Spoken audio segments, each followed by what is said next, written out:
Testing 1, 2, 3, 4. Jeremy Bernstein, tape, November 27, side A. Born July 26, 1928, New York City. My father is a doctor. One sister, Barbara, married, 2 children, lives in New Jersey, 6 years younger. Her husband is a lawyer. I was taught to play chess at the age of 12, but did not play seriously until about age of 17. When I joined the Marshall Chess Club in New York on West 10th Street, between 5th and 6th Avenue. Okay. Whatever came along. Did you have any particular intellectual interests as a child that you remember? I mean, were you an avid reader or? No. I had few intellectual interests as a child. I was a school misfit and considered, reading a book schoolwork. And I don't think I read a book for pleasure until after I graduated high school. Well, what were you doing? I mean, your misfit. Well, I had one thing I think that perhaps helped me get over being a misfit, a school misfit, and that is that I became interested in photography about the same time, 12 or 13.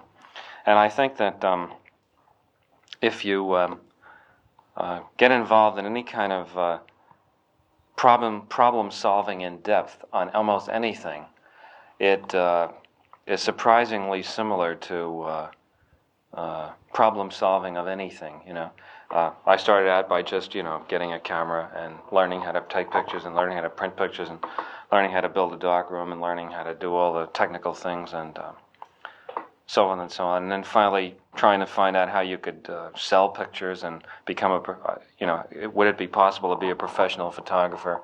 And it was a case of over a period of, say, from the age of 13 to 17, you might say, going through step by step by myself without anybody really helping me, the problem solving of becoming a photographer. And I found that, I think in looking back, that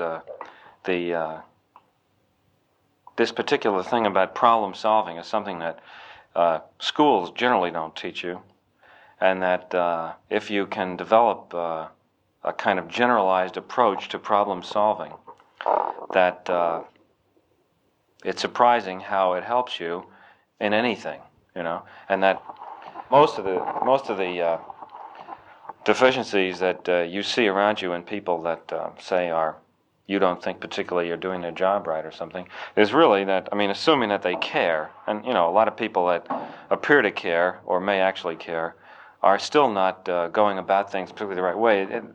When you think about it, I generally find that it's just that they don't have a good generalized approach to problem solving. They're not thorough. They don't consider all the possibilities. They don't prepare themselves with the right information and so forth. So I think that photography, though it seemed like a hobby, and ultimately led to a professional job in photography, might have been more valuable than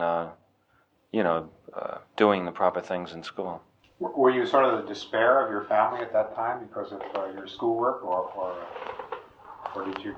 Well, it wasn't a real drama, I imagine so, but it was never completely apparent until I graduated from high school that I couldn't go to college, because I graduated in 1945 when all the GIs were now pouring back on the GI Bill, and I had a 67 average, and it turned out that there wasn't any college in the United States, even of the lowest caliber, who would take a student with less than a 75 average in that year.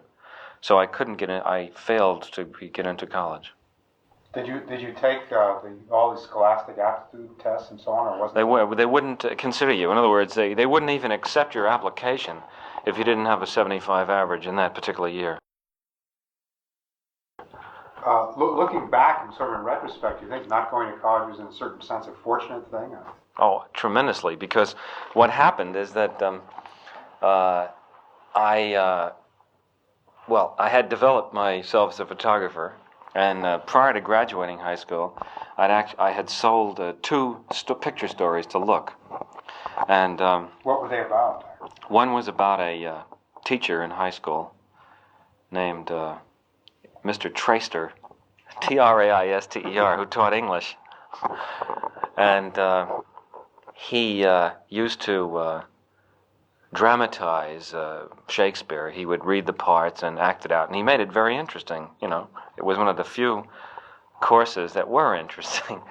Most of the English courses that I had consisted of the teacher saying, you're to read 5 pages of Silas Marner tonight, and the next day the class was spent in sitting at the book like Emil Jannings in The Blue Angel, looking up over the book and saying, Mr. Kubrick, and then you stand up and they say, when Silas Marner walked out of the door, what did he see? And if you didn't know what he saw, you got a 0. and that was it. And as a matter of fact, I failed English once and had to make it up in summer school. But did you show aptitude for things like mathematics and so on? Anything like that? The only courses that I got good marks in were science courses. Yeah. I can't remember now, but I think I got about an 87 in physics. And not in mathematics, though, but in science courses I liked and did reasonably well.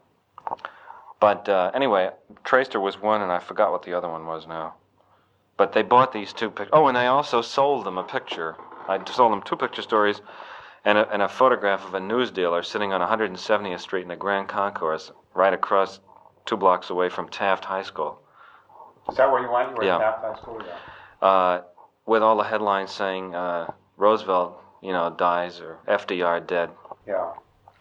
And he was sitting there looking depressed. And they liked this picture and used it in a whole series about Roosevelt, and it was sort of the final picture of the series. Were you interested in extracurricular activities apart from photography as a high school student, in sports or stuff like that? Well, I used to play, but I mean, I wasn't on any of the school teams. Football? No, I used to play everything, but basketball in the concrete, outdoor, what do they call them again? Basketball court? No, the playgrounds. Oh, playgrounds. The playgrounds, Yeah. the city playground. And stickball, in the street. And the odd softball game in the Taft dirt, gym yard. They had a very large dirt gym yard. And things like that. Would you say, Stanley, that Touch football in the street. the fact that you didn't go to college has given you a certain sense of what one might call irreverence for college graduates who don't meet up to what you would consider to be your, so to speak, your intellectual standards? I mean, if you come across a college guy who's got a lot of degrees but doesn't seem to radiate competence, does it bug you? No, I don't think that I don't think I look at it that way. No, the reason I think it was an advantage for me is that I then backed into this, fantastically good job at the age of 17. I can't remember what it was, but I took some pictures down there. What had happened is that I could not get into college, and all sorts of things. My father, who was an alumni of NYU, Uptown, took me to see the dean, and said, this is my son, and I was a student here and so forth, and nothing worked. So I started going to City College at night under the hope that if I got a B average for so many credits, I don't remember now, that I could then get into day school, a day college. But within about, a few weeks of this, I was down at Look with some other pictures, and there was an extremely nice picture editor then whose name was Helen O'Brien. And the managing editor at the time was Jack Gunther, who was then later killed in the Bryce Canyon, Utah plane crash. And she asked me what I was doing. And I told her, nothing, and that I was going to try to, what had happened. And she said something about, she thought she might be able to get me a job as an apprentice photographer. And, so I went up to see Jack Gunther and so forth, and I got a job. And how long were you a photographer actually on Look? Well, I was apprentice photographer for 6 months, and then I became a staff photographer, and I was there for 4 years. I see. You were actually there until age 21. Yeah, and of course that would have been the period I'd spent in college, and I think that the things, what I learned and the practical experience in every respect, including photography, what I learned in that 4 year period exceeded what I could have learned in school. And also getting out of school, I can't remember what was the particular turning point, but being out of school, I began to read, and within a relatively short period of time, I would imagine caught up with where I probably should have been had I had a modicum of interest in things in high school. Because, I mean, after all, you really only miss, I mean, before you're 12 or 13, how many serious books can you read? So I only really blew 4 years of part-time reading. How much time you go to school all day, you play a certain amount, you got to do your homework. So in retrospect, I don't feel that I missed reading that many books, and I felt that I caught up pretty quickly when I became interested in things in general. Well, what first gave you the idea of actually going into the movies as opposed to? Like everybody else, I was always very interested in movies, and I used to go to see films, and I'd say practically every film. And I used to see all the films at the Museum of Modern Art and the Thalia. And actually, at that time, when I was a teenager, there were the so-called art house didn't really exist to the extent it does now. It was the post-war Italian the Rossellini pictures, which brought the art houses into existence. So there weren't that many good films that were ever played in, the theaters around, except at the museum. Anyway, I used to see all the films, and I knew I'd seen them all a number of times at the museum. And a friend of mine, who subsequently has become a film director named Alex Singer, was working as an office boy at the March of Time. And one day he told me that it cost $40,000 to make a March of Time, and it was a one-reeler. And I said to him, gee, that's a lot of money. I said, I can't believe it cost that much to make, 8 or 9 minutes of film. So I called up Eastman Kodak and checked on the price of film. And then I called up the laboratory and found out how much it cost to develop it. And I checked on how much it cost to rent 35 millimeter movie cameras. And then I checked the cost of the other facilities, sound and editing and so forth. And I forgot what it added up to, but it was something like that I could do a documentary film with an original music score and everything for about $3,500. So I thought, gee, if they're making these pictures for $40,000 and I can make them for $3,500, surely I must be able to sell them and at least get my money back and probably make a profit, So, in fact, I think we thought that we could make a considerable profit because we assumed that if they were making them for $40,000 a piece, that they must be making a profit, And so I rented a 35 millimeter IMO camera, that's spelled EYEMO, which is a spring-wound camera, produces a professional picture. And I did a documentary film about a boxer named Walter Cartier, who I had previously done a picture story for Look about, and I knew him. And it was called Day of the Fight. And got the whole thing, did everything. Alex helped me, sort of carried lights around and assisted me, and I did the whole thing, just myself and Alex and Walter and his people that he knew, and cut it.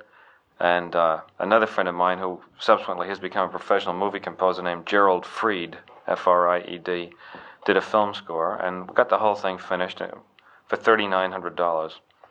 And then when we began to take it around to the various companies to sell it, they all liked it, but we were offered things like $1,500 and $2,500 and so forth. And This was, by the way, when you were still age 21, roughly. well, less than that. Probably about. Less than equal. I did this about I'd say maybe 9 months before I quit Look, about 20 plus. Yeah. And at one point I said to them, Christ, why are you offering us so little for this? One reel shorts, get more than $40,000. And they said, what, you must be crazy. And I said, why do you think that? And so I told them about the March of Time. And anyway, they said it was ridiculous. And shortly after that, the March of Time went out of business for the reason we later found out that they were spending approximately, if the March of Time sues me for this, Alex somehow found out when he was working there that it was costing $40,000 to make one of their one-reelers. And they went out of business. Well, anyway, I finally sold the film to RKO Pathé, who are no longer in business either, and sold it for about $100 less than it cost me to make it. I know it was a small loss, but I had the pleasure of seeing it shown, and I remember I went to the Paramount Theater where it was playing with some Ava Gardner, Robert Mitchum picture, and it was very exciting to see it on the screen, and it got a nationwide and worldwide distribution, and so I thought everybody liked it, and they thought it was good, and I thought that this would be, I'd get millions of offers, from which I got none to do anything, so I made another documentary, this time about a flying priest. I forgot, Hubbard or something? Father Stadtmuller or something in New Mexico, who flew a Piper Cub around to Indian parishes. I know RKO thought it was a colorful subject, and so I went there and pretty much on my own again made this short, and still, nothing was happening. And were they supporting you for this? Or? No, they gave me $1,500, and of which I had to pay for the film, the travel, and everything. I made nothing. I think I lost money on that too. But I had been making a reasonably good salary at Look for 4 years, so I had a certain amount of money, and I was still working. So then I quit Look because I decided that there obviously wasn't any money in shorts, but that I then found out how much feature films were being made for, and millions. And I had calculated that I could make a feature film for about $10,000. And well, how did you calculate that? Well, again by projecting the amount of film I'd shoot, figuring that I could get actors to work for practically nothing, work with. At this point I was the whole crew: cameraman, assistant cameraman, director, everything. So I had no cost. So a friend of mine in the village did a script. Were you living in the village in those days? I was living on 16th Street, off 6th Avenue. And he did a script which was a terrible, sort of dull, undramatic, but very, very serious, allegorical story about 4 soldiers from an unnamed country lost behind enemy lines trying to find their way home again. And it had lines in it like, we spend our lives running our fingers down the lists of names and addresses looking for our running our fingers down the lists of something or other looking for our real names or our real addresses. I can't remember what the line is, but it was that kind of a thing, And of course, I totally failed to recognize what I didn't know about making films or anything. I just thought, well, these other 2 things that turned out pretty well, but they were documentaries. And the second thing that turned out pretty well. Yeah, but I didn't really know what I didn't know, and I thought, well, Christ, there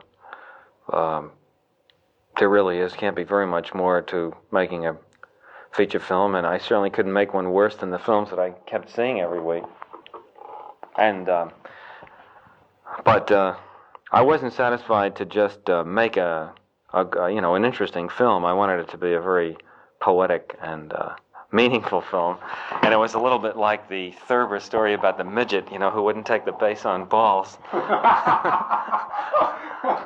and decided to swing, And so I got the film made, and but it was very, very dull. And it got an art house distribution. It was called Fear and Desire, distributed by Joseph Burston, who was at one time, I think he was the distributor who first brought in Rossellini's pictures. It got a few reasonably good reviews. It got a nice blurb from Mark Van Doren, and who was very kind about it. And it had a few good moments in it, but with the exception of one or two of the actors, they were all terrible actors, and I knew nothing about directing any actors. Well, how did you go about directing them? Just sort of. Well, I don't remember. It was really, well, actually, from some of the so-called professional efforts I've subsequently seen, people doing, I would say I didn't go about it that much differently than a lot of people do, but I didn't really know anything, But there were some good moments in it, and as I say, it even got a few good reviews. But it never returned a penny of its investment. Was this your own dough you put up for? No. I raised the money privately. And then, while this picture was took a long time to edit the film and get all the thing done. I spent over a year on it, and it opened at the Guild Theater in New York, and it was pretty apparent, that it was terrible, and while it was still playing, I decided, well, I'd better get another script very fast, and try to promote some more money on the strength of just the fact that the thing was playing, because it wasn't apparent to me how I was going to earn a living or do anything, And again, not one single offer ever to do anything, from anybody. So I, in about 2 weeks, knocked together another script with somebody, and this time it was sort of a reaction to the other one. This was nothing but action sequences and a more sort of mechanically constructed sort of action gangster plot. Was this the time you were also hustling chess, Stanley? Or? Well, I wasn't hustling chess, but I was playing chess for quarters. I mean, I wasn't a hustler in that I pretended not to be a good player and beat people. I just was playing in the park, for quarter a game. But were you actually... were you doing this for the fun of it, or were you also hoping to make a living? No, I was doing it for the fun of it, but I also did make about $2 or $3 a day, which it really goes a long way if you're not buying anything except food. Yeah. Well, do you still retain a lot of acquaintances from that era? I mean, the guys that you. There's only one friend who I still see, a boy named David Miller, who is a operations research analyst, and who I've remained friendly with. I still know all the people there, like Duval and Feldman, and there was a guy named Edmund Peckover. But the regulars at the park don't change too much. Well, was there a kind of fraternity of people playing for money? I mean, I don't know whether, Yeah, there was. Well, I mean, there were the regulars. Like the real regulars used to be Arthur Feldman, who was really the best player there. He also played for dough? Oh yeah. I mean, all the regulars played for money. There was Arthur Feldman, I'd say, who was the best player. Then there was a guy named Joe Richmond, who was probably the next best player. Then there was a guy named Edmund Peckover. I would have put him, say, third. And another regular was a guy named Amos Kaminsky, who was a physicist. He would have been next. Then I would say myself and David Miller, about equal. And then there was descending. I mean, I was only interested in the people who were better than I was, so those are the ones that I particularly remember because they were enjoyable to play with. Then there was a whole lot of potzers, From whom you earned your living.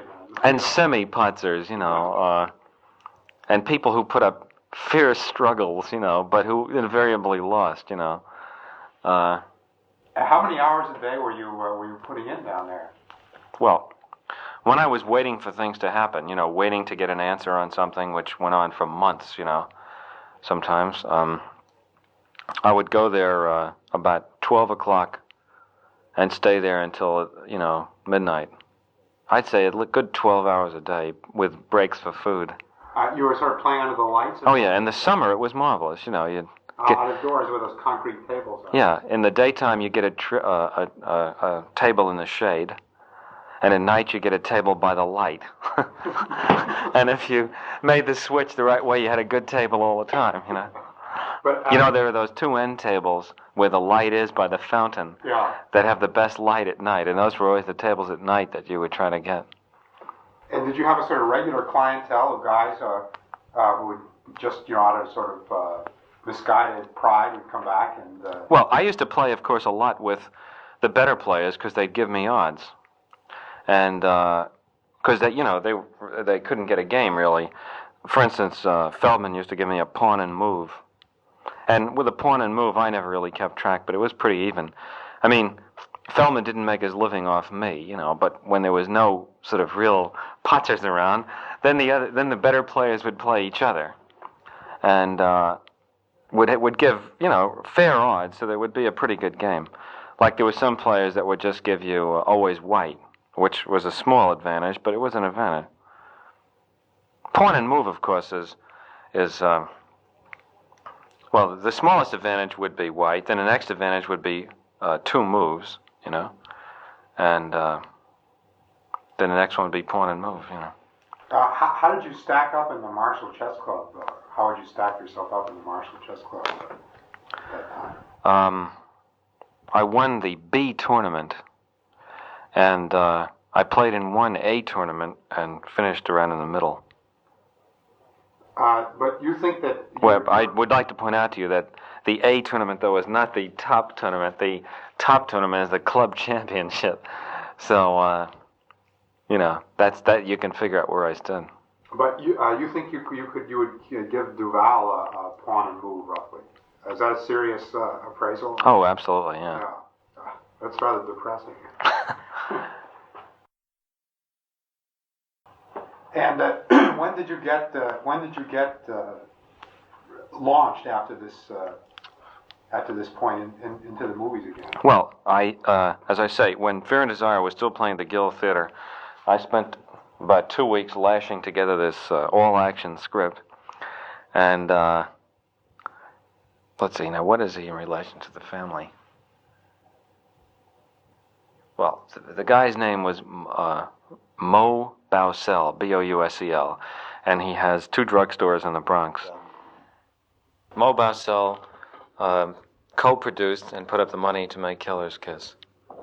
His name is Morris Bousel. And that... M-O-R-R-I-S, B-O-U-S-E-L. That was not a great financial success. It was at that time that I was playing chess for quarters in the park. I told him that there was Speaking of Jimmy Harris. there was a guy in the village who was making films by himself. I mean, just doing everything together, and that he thought that you and he should get together, and introduced you, and then Jimmy suggested that. I mean, this is the impression I got, which may be wrong. Jimmy suggested that he could take the producing burden of the films. Is that right? Finance the films or something. Yeah, well, I had made Killer's Kiss, the second feature film, and substantially that's what happened. Well, first Jimmy and I made The Killing, and... I mean, you made that by yourselves? Or? No, we formed the company, which was called Harris Kubrick Pictures Corporation, and after looking for a story, we bought a book called The Clean Break by Lionel White, And this was the story that we made into The Killing for United Artists. United Artists had bought Killer's Kiss. Well, first of all, United Artists' function was only to finance and distribute the films. It was up to us to hire the people and make the film. And I presume that United Artists thought that if The Killer's Kiss could be made, on the semi-professional basis it was, that with an adequate amount of money, which was fairly minimum anyway, that, we could make a film. Jimmy had to guarantee completion of the movie, which means that if the movie ran over the budget, he had to put up all the extra money, which is a great safeguard, and especially since financially he was responsible to make this kind of a guarantee, it wasn't that much of a risk on the part of United Artists. Well, we had a very good cast, but none of the people were big stars in the sense that they were extremely choosy about what they were in. And I would say that all of them had probably been in worse films than they might have, even at the beginning, thought this one might turn out to be. Wasn't Marilyn Monroe? The principal cast was Sterling Hayden, Colleen Gray, Marie Windsor, Elisha Cook Jr., Joe Sawyer, Ted DeCorsia, Vince Edwards. I saw that film who became Dr. Kildare. so long ago that I'm just trying to remember. Well, how it was the one where Sterling Hayden dies in the end, isn't that right? No, he gives up. The money blows away at the airport, and he gives up. I'm very confused. You probably haven't seen the picture. No, I remember Sterling Hayden very clearly, but I can't. You're thinking of the Asphalt Jungle. That's why you thought Marilyn Monroe was in it. He dies at the end of the Asphalt Jungle in a field with a horse. Oh, that's right. Yeah, you're thinking of the wrong picture. You never saw The Killing. Maybe that's Yeah. If you want to see it, there's a print at the Museum of Modern Art. United Artists could give you the print. So anyway, we made The Killing, and somehow Dory Sherry saw it, and he liked it, and he was the first one who really showed any interest in us, and to the extent of offering us any sort of a deal to make another picture. And so we went to MGM and looked through the deal was that we could look through all their backlog of story properties, and if we found one that they liked, we could do it. And I think I tell you this. We came up with this Burning Secret by Stefan Zweig, and I did the screenplay with Calder Willingham, about which time Dory Sherry was, not taken out of his job, and the project came to an end. Sort of before, just about the time the script was finished. And it was at that point that you ran across the old war story. Well, it was really sort of concurrent with this that I remembered reading Paths of Glory as one of the few books that I did read. Is it a fair description of Jimmy to say that he's independently wealthy? Is that Yes. You have to have patience because if you don't, your own frustrations prove to be too much of a distraction. It is a slow, it's like those games where you jiggle all the balls into place. Sometimes there's more balls you're jiggling than others, but it's largely that. And if you allow yourself to become irritated, then it's just another distraction. Well, how do you keep yourself, so to speak, amused when, there are all kinds of minor delays where something breaks and you've got to go sit down. Because I keep thinking about the next things that I'm doing. I try to use all the time. That's why I found, for instance, when all these people were there, I found myself in a slightly up-in-the-air feeling. Luckily, this stuff was quite simple. But I usually, I would imagine, to anyone sort of looking at me, I have a sort of vague, withdrawn look on my face, because what I'm just doing is thinking about what I'm about to do or what other scenes. Why don't I just use the time to think? That's all. It's like sitting in the park playing chess. Well, I mean, do you think about how to manipulate the actors and that sort of thing? I mean, Well, I think about whatever problems are problems. I mean, sometimes manipulating the actors aren't the problem. Sometimes the problem is the story or the schedule or a set that isn't completely designed or something. But whatever it is, I always have plenty to think about. well, how close do you permit yourself to get to the actors as friends? I mean, is it bad to be too friendly with the guys who are working for you? Or? No. I mean, if you can, I mean, in other words, if it's bad if you don't like somebody to have a bad social situation occur, like an attempt at friendliness, which turns out to be sour, or, his wife goes away saying how terrible you are, or something like that. But I mean, if you like the people, it helps to know them, and it's enjoyable to be with them. Yeah, it's not awkward to apply discipline or anything. If you, I suppose it isn't really discipline. Well, it isn't discipline anyway, because unless the actor, it's so rare that you would ever get to the point where you'd say to the actor, "Look, this is my picture, and you're working for me, and you do it the way I want, or go home." Because what you really want him to do is to feel confident and enjoy what he's doing. Otherwise, he's not going to be able to do it very well. So somehow you have to be clever enough to, or persuasive enough to, although persuasive isn't even the right word, because I tend to believe that if you're right, people realize it. Are you usually right, Stanley? Well, I try to be. No, but I have found that when I am right, when in retrospect it turned out to be always right, and in doing it, it seemed right, and so on, that you do not usually find difficulties arising if you're right, unless the actor is incapable of doing what you're asking him to do for limitations of his talent or his emotional range or something, and he gets insecure and thinks of a lot of reasons why you're wrong, but really what he's trying to do is avoid failing, But then really you should try to figure out what the limitations of the actors are and never put them in a spot like that.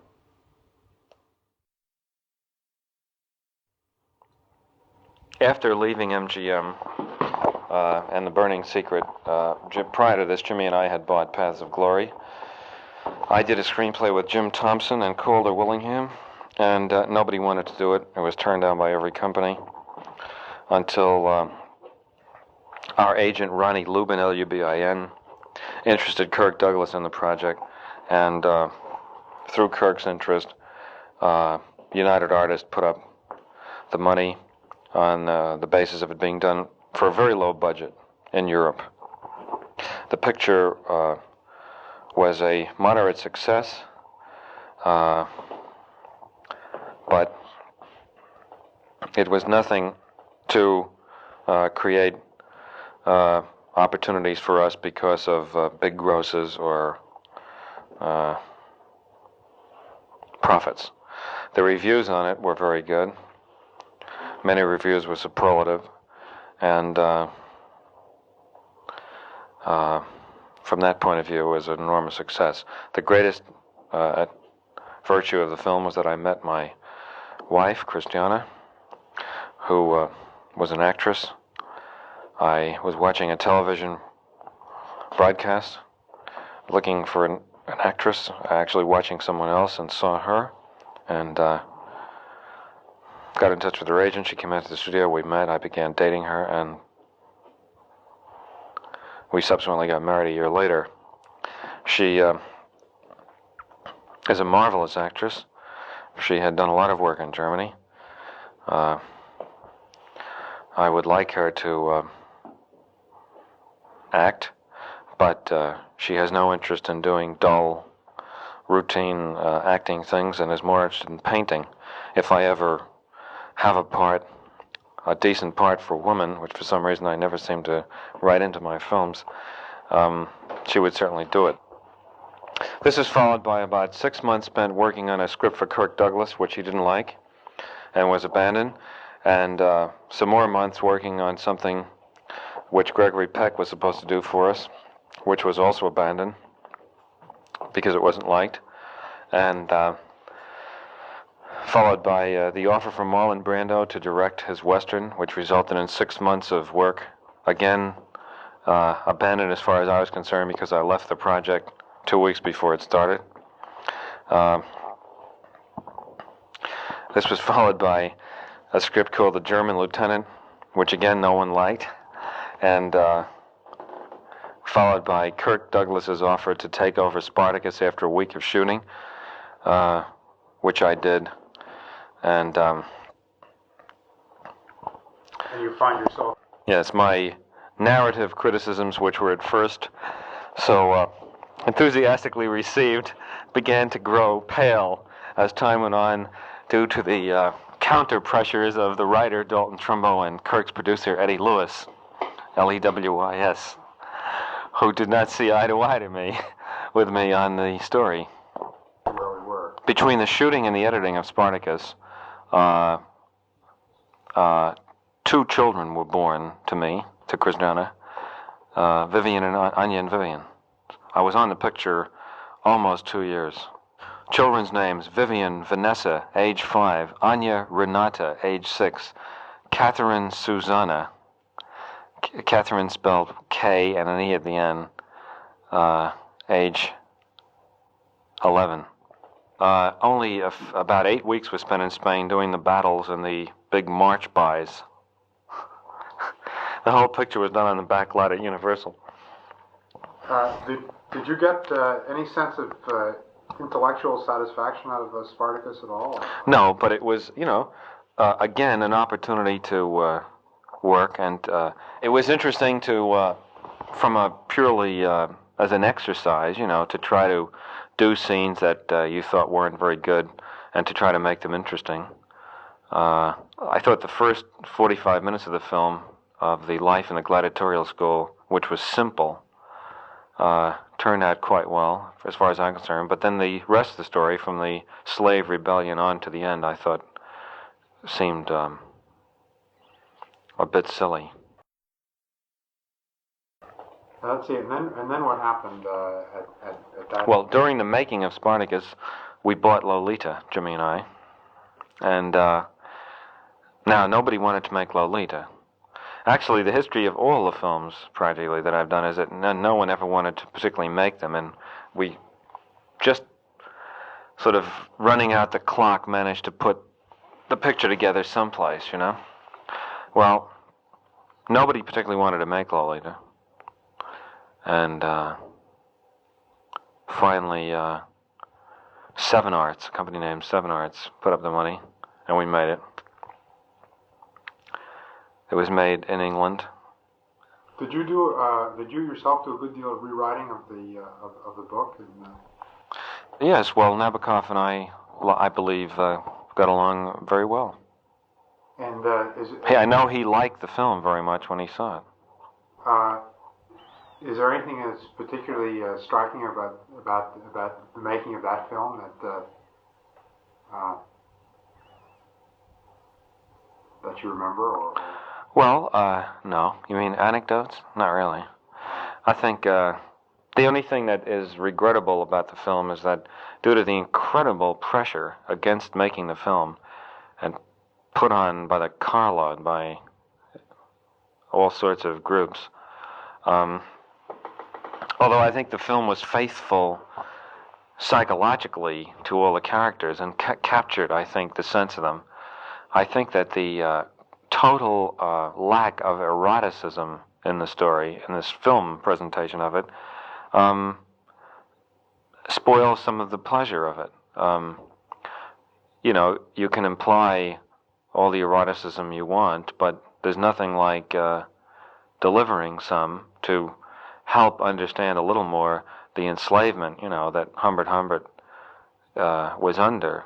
I think that I would consider that a criticism of the film, but one that was, if you the film could not have been made. Nobody would have made it at all, and it would never have been distributed.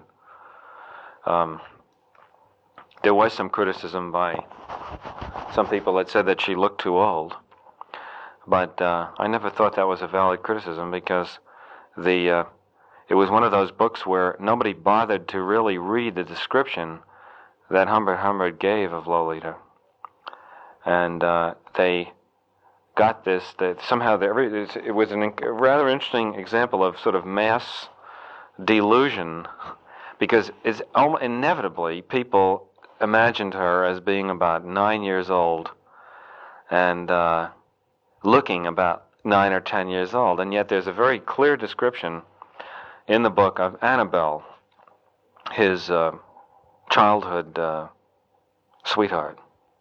And he says in the narrative that were it not for Annabelle, they would never know Lolita. And then when he sees Lolita, he says that she was a perfect reincarnation of Annabelle. And Annabelle is described as a pretty sexy 12 and a half. I forgot. I don't exactly remember Annabelle's age, but I know that Lolita was something like 12 years and 3 months when he meets her. And then the story progresses through quite a few years. Well, Sue Lyon was actually just 13 when we made the picture. And I thought this criticism was not valid. Many of the people who wrote it, I think, I know, didn't bother to really read how old he said she was and what she looked like. And there was this peculiar example of a lot of people imagining her as being about 10 years old. Strange, that was the first film you made where you proceeded really from an intellectual premise rather than from a story, or from an intellectual situation rather than from a specific story. Curiosity about the possible outcomes of nuclear strategy. How did that come about? When did that come about? After Lolita was made? Well, I was interested in whether or not I was going to get blown up by an H-bomb prior to Lolita. But my interest intensified itself sort of concurrently with that. I believe that the Berlin crisis took place during Lolita, and about that time I became keenly interested and started reading up on all the, literature, of which there's a terrific extent, a tremendous a lot. Boy, am I getting fucked up on that. A tremendous a lot. I read, I would say I pretty much read the spectrum. I began finding after a while that I wasn't reading anything new, and I decided I knew the whole thing, And it was then that I began to, the thing that struck me most of all about it was that at first, when you read the brilliant analyses and the games theories and Herman Kahn, you're very reassured, because you start off by thinking, gee, God, there are these bombs, and you get an image vaguely of sort of a World War II mentality. And then when you read the literature in the field, your first reaction, superficially, is you're very encouraged because you suddenly realize there's this whole body of thought that's gone into the whole thing, and you think, yes, well, now and then as you read on and become more involved, then you begin to realize that all these things lead to very paradoxical outcomes. And in reviewing the whole thing, every line in it leads to a paradoxical point. And I suppose this was the most thematically obvious thing about Dr. Strangelove, was the paradoxical outcome of any particular line of thought. Well, if it really is true in the real world that every line does lead to a paradoxical outcome, what hope is there for any of us? Well, personally, I think that the hope is basically just luck. The situation is simply, for just luck reasons, is never really put to getting particularly great strain. A lot, of course, a lot has been done. A lot keeps being done about trying to improve the situation against accidental war and better command and control and a more sophisticated threat technique of trying to graduate threats into as many steps as you can to leave as many alternatives and back-away points. But depressing thing is that at every period of history, the people always thought that they had. The power structure and the leaders always looked back on the previous period of history and thought that they had learned something. And I think that the old thing about the only thing you can learn about history is that you can't learn from history is probably true, and that there's this illusion that you get that you're much more sophisticated and that it can never happen that way again. May be true, but the thing you don't realize is that it'll happen a different way. Now that everybody's very convinced that they'll never have another 1914 type situation, well, they may have a 1985 type situation that they're not prepared for. Well, it's like what they say about the French army always being perfectly prepared for the last. Yeah, well, most armies are. You'd find the occasional exception like Nazi Germany, but inevitably, I think that as time goes on, the danger increases because the thing becomes more and more remote. The problem to begin with is that people do not react to abstractions. They only react to direct experience. Very few people are even interested in abstractions, and even fewer people can become emotionally involved or emotionally react to an abstract thing. The only reality that nuclear weapons have are a few movie shots of mushroom clouds and a few documentaries that occasionally show in art houses about the effects of Hiroshima, but that the atomic bomb is as much of an abstraction as you could possibly have. It's as abstract as the fact that that someday you'll die. It's something that but you really do a very good job. No, and you do an excellent job of denying it psychologically. So, to begin with, because of the very effective denial and the lack of any evidence, there's almost no interest in the problem. I would say in the minds of most people, it's less interesting even than city government, And the longer the time goes on without the thing happening, this illusion is created that somehow it's like money in the bank or you're building up security. In fact, I think you're just becoming more accustomed to it and more liable to think that at some point that you've been taking these wonderful precautions and that the chances are minimized and so forth, and then finally you will get confronted with a situation that you couldn't anticipate. For instance, even now I think that it surprises me that Russia and the United States could do a lot to almost completely eliminate the possibility of accidental nuclear war. Without any real loss of security, both of them could allow observers in key places to instantly authenticate whether or not a nuclear war was in progress, or it seemed to be in process of happening, and that if there were some nuclear accident or a screwball, a nuclear psychotic, the Mad Major or the missile that gets away, you can instantly authenticate that this might be true. I know that the United States seems anyway geared not to respond to, say, a single nuclear explosion any place. At least that's what they say, that they now have, they feel invulnerable retaliatory capabilities, and that the single city taken out would not start the nuclear war.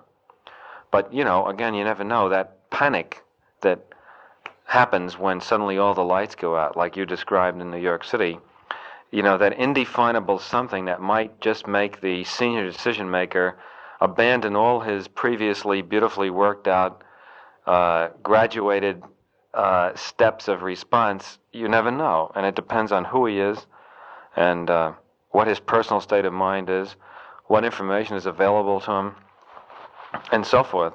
The fact that a lot of effort has been gone to try to work out possible accidents, and I suspect that great precautions have been taken to protect against these accidents.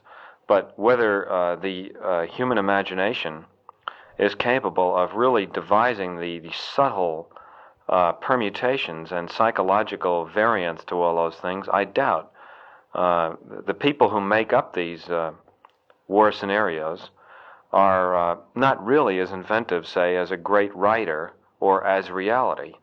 I think Herman Kahn is a genius, and I think that he can envision certain situations, but when you read the many of the sort of war scenario possibilities, they don't strike you as being the work of a master novelist. They don't really seem real. You know, they're political possibilities, but they don't have the real trappings of reality that might, you know, confuse and panic the decision maker in the real circumstance. Were you surprised at the reaction to Strangelove, the fact that it was so widely discussed and so widely reviewed? And did you have any feeling of what the response would be to it? Well, I mean, all films are reviewed. The discussion went beyond reviews, but I mean, it was quite obviously something that might become a controversial issue. Well, when you got finished with it, did you have a sense that, in some sense, that it was a winner? I mean, was it a thing that you really? Well, I was very pleased with it. I mean, when you say a winner, I mean, I thought it was I was very pleased with the film. It happened to also be a very successful film commercially. How did Terry Southern get into the act? Well,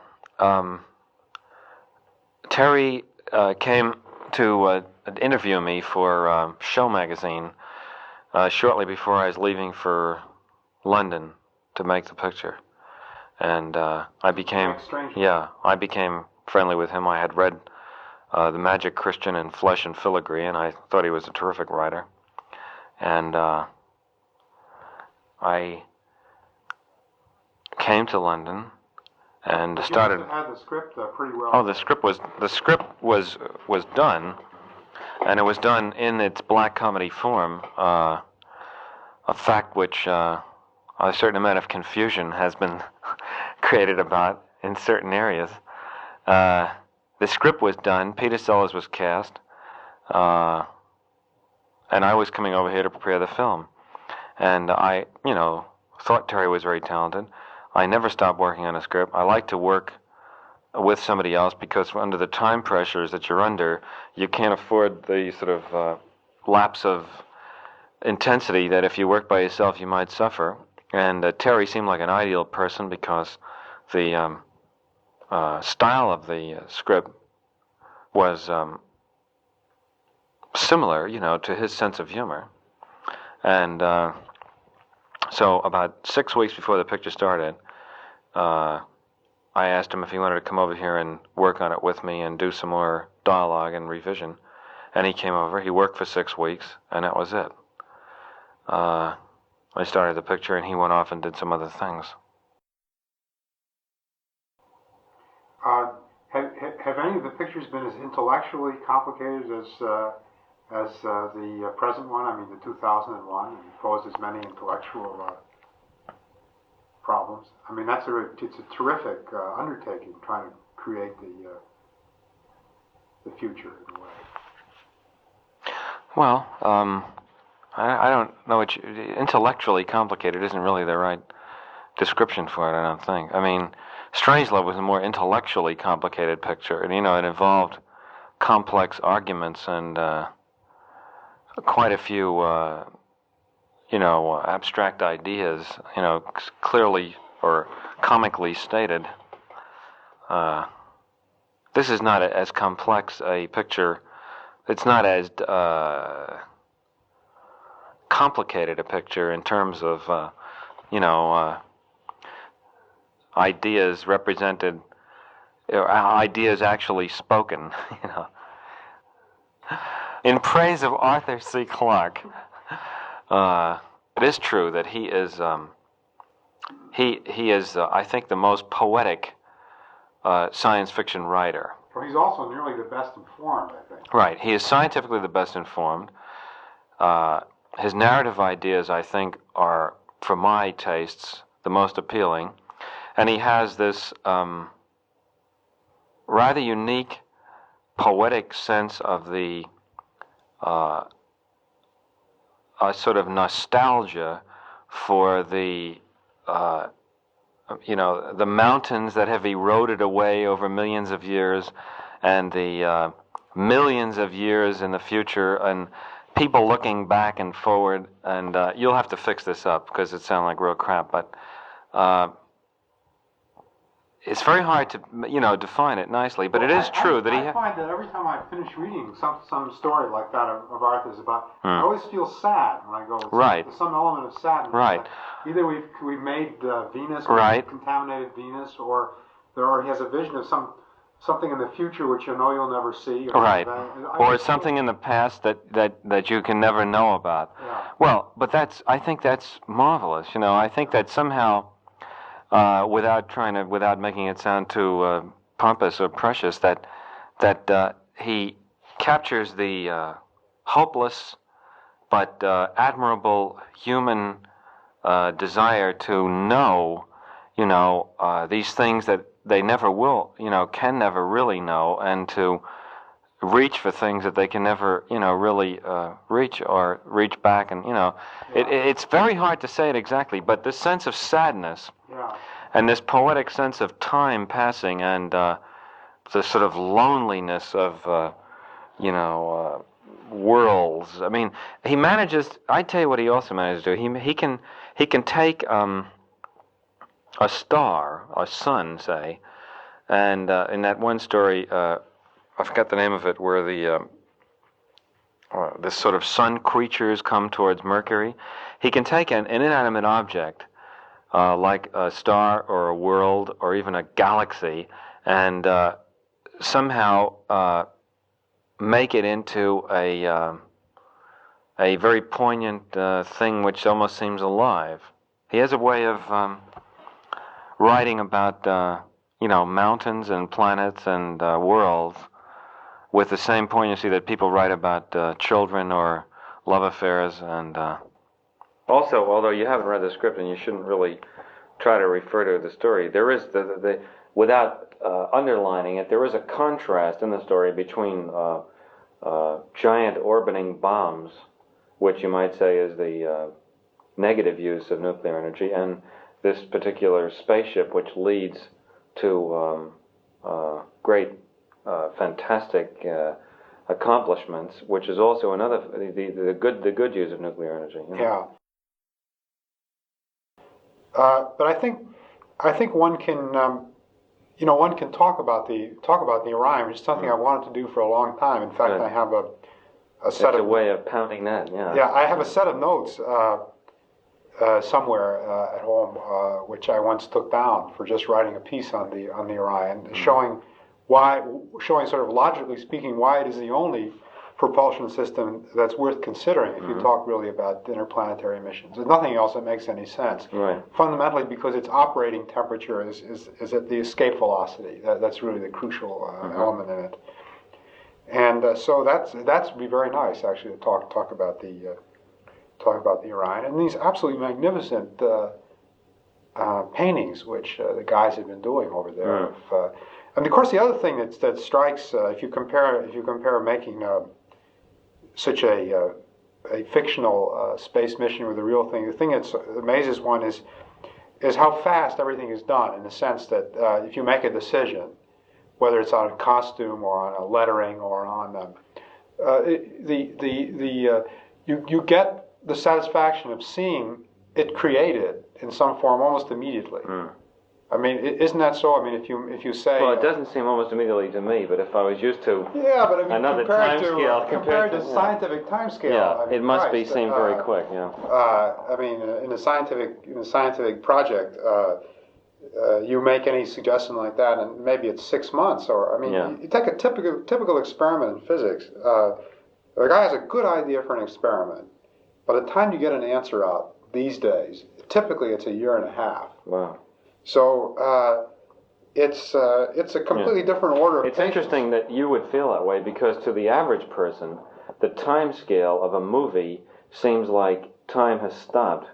Most people are so bored and so astonished when they see the pace that things, somehow they have an image in their mind that it's all done in a week or something like that. And most people that I've found who don't come from your side of the fence think that everything works incredibly slowly.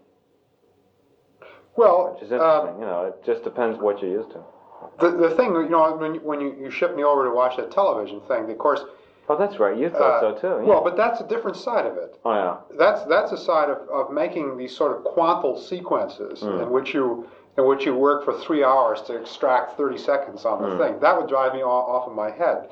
But the thing which the technological side of it, where you get an idea, say for a propulsion system or Christ knows what, and within 3 days, well, you've got a drawing there, and you've got some guy making a model, and you have a lot of thought on a different size. I mean, like what time scale these guys are using, Eastern Standard Time, and all that sort of stuff. Well, all this goes fantastically fast. I mean, the number of problems that you deal with and solve in a half an hour is more than you would deal with in a comparable scientific project in 6 months, in my opinion. Because of course you're just working in a different medium in a sense that you don't really have to worry, say in the case of a spaceship, about the structural stability of these things. I mean, you might spend 6 months or a year computing something out on machines. Well, you know it's going to work and it can be designed. So, or you take that as a premise, and then you put something there which in principle is going to work, and then you can stop at that point. I mean, that's what really constitutes the difference in. It's very interesting. I find it extremely remarkable. If these things do work that quickly, the thing that does take all the time is to extract, say, 2 hours and 15 minutes of a story and really keep distilling and distilling and distilling and distilling and distilling. I would say that if you count the time that's spent during the shooting day also working on the story, in rehearsal and rewriting it and so on, I would say that an average of at least 4 hours a day has been spent on this story. Much more than that, because in the real solid writing period it was like 8 hours a day. But let's just say it averaged 4 hours a day for 2 years. Say an average of 6 days a week. That's 24 hours a week times maybe 100 weeks. I'd say there's a good 2,400 hours spent on call it 2 hours and 40 minutes of story. So that's about 1,000 to 1, isn't it? Yeah. On the story. Now that's where the real crunch is put.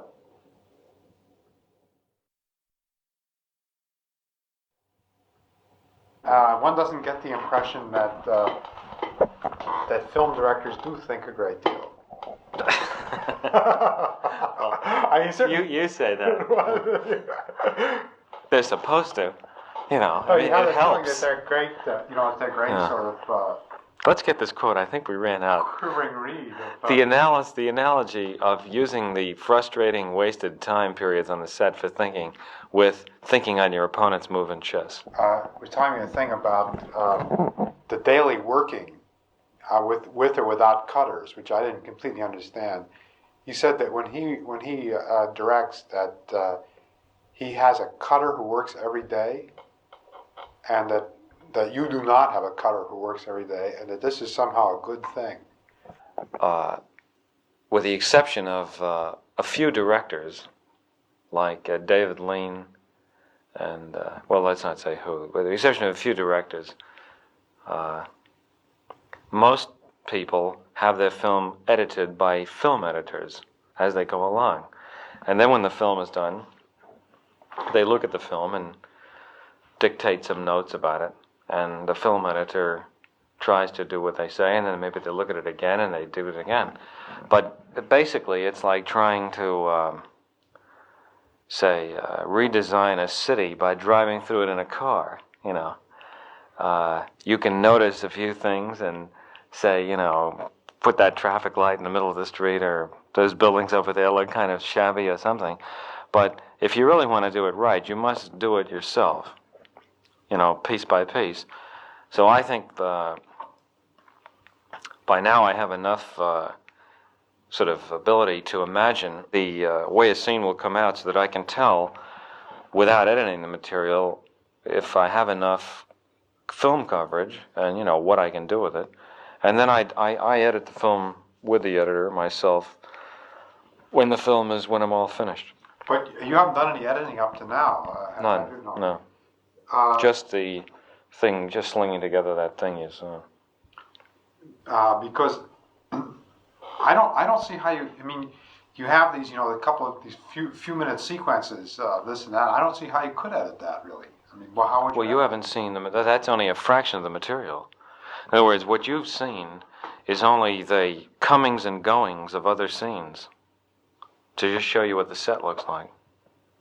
I mean, we've shot about 80,000 feet of film already. See, what is 80,000 feet in time? It's about, it's 5,400 feet an hour. 5,400. It's six times 9, yeah. 5,400 feet an hour. How much film will you shoot before the whole picture is done, would you think? By the way, that isn't a lot of film. People have shot 1 million feet of film, actually. You mean in their lives? No, I mean in a film. If, say, a picture is 3 hours long, it would be 16,200 feet. So what ratio is that? That's about 50 to 1 or something, isn't it? More. Yeah. 50-something to 1. It's almost like 1,000. It's like almost like 1,000 to 1, isn't it? No, it isn't. 90% to 1. That is that.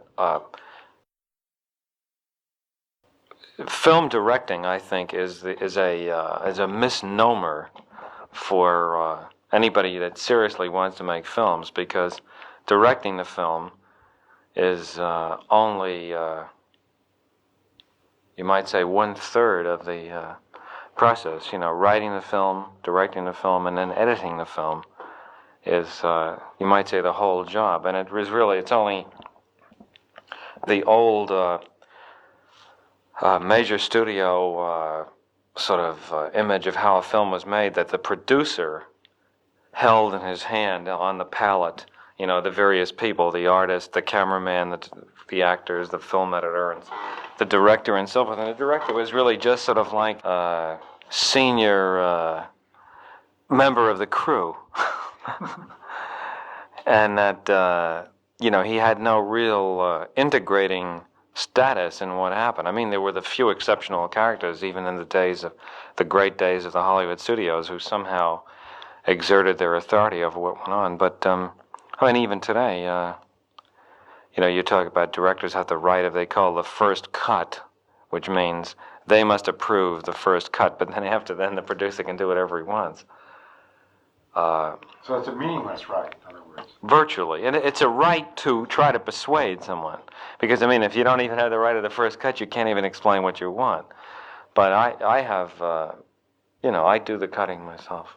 You have a picture of yours at this stage, is your picture completely Yeah. goes out. Is that has always been like that, or is that Well, let's see. It was like that on Dr. Strangelove and Lolita, and I think Paths of Glory, I don't remember. Subject to delivering the minimum censorship requirements to playing it. And the way you make deals, the way you make that arrangement is that you say the picture will not be longer than a certain period of time, and that you will deliver the minimum required censorship so that the picture can be played. I mean, in other words, if they just say, give it to us any way you want, and you deliver a picture that is legally unplayable, they have to protect themselves against that, you see. What do you feel about your pictures being shown on television? Do you have any feeling? Well, I wish that they didn't put the commercials in. The worst thing that they sometimes do is cut the films.